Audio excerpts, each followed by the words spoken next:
Hello again. I'm in the kitchen, as you can see, and that's because I was just recording a video for another blog that I'm going to be starting up about diet and lifestyle modifications, which, out of necessity, I've done a lot of thinking about over the past 9 or 10 years.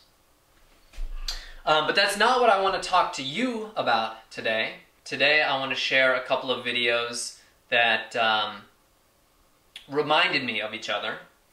One I shot a couple of weeks ago up at Maine Fiddle Camp, who I'm doing a video for.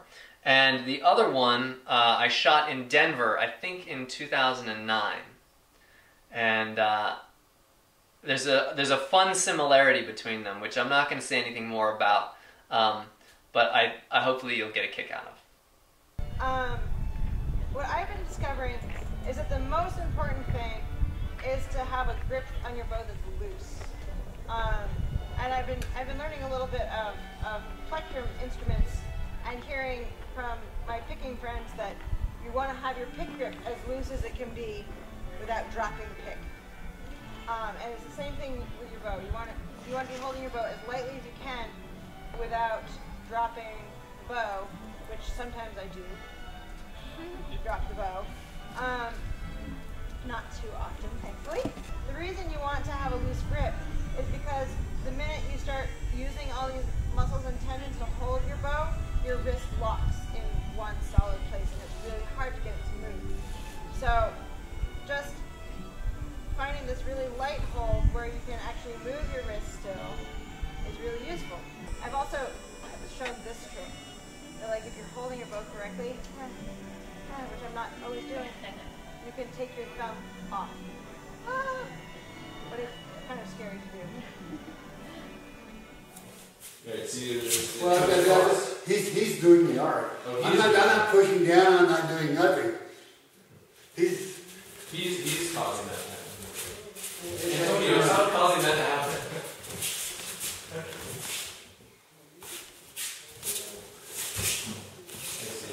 So what's your goal? You're just turning your hips. That's all you're trying to do.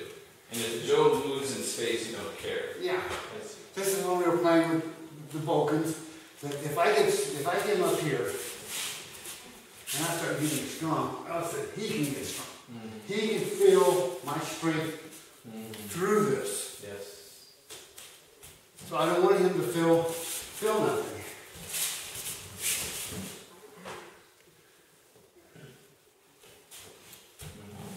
That's what we were playing with the sword takeaway. If I get up here, and what I want him to do is try to, he can feel it, okay?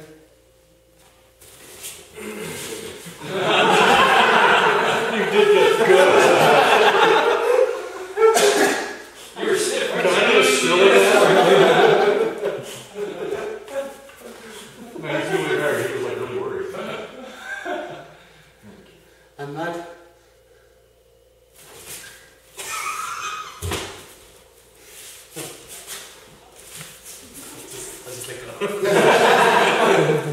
If I get out come up here and I start, you can feel what's going on. Not that I'm paranoid or anything.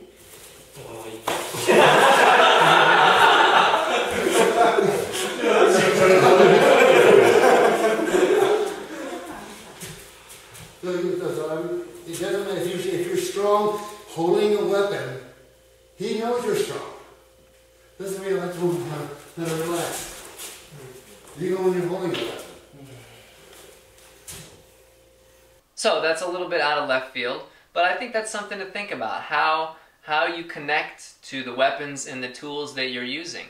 I remember reading somewhere that brain scans apparently show that when we're using a tool, we think about that in the same way we think about our body parts. In effect, that tool becomes a part of our body. And that's part of the reason why it's so important to keep a loose grip on any tool that you're using.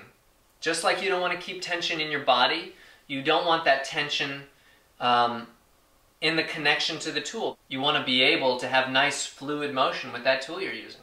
So think about this next time you're playing the fiddle, or trying to disarm someone. So, thanks a lot, and see you next time.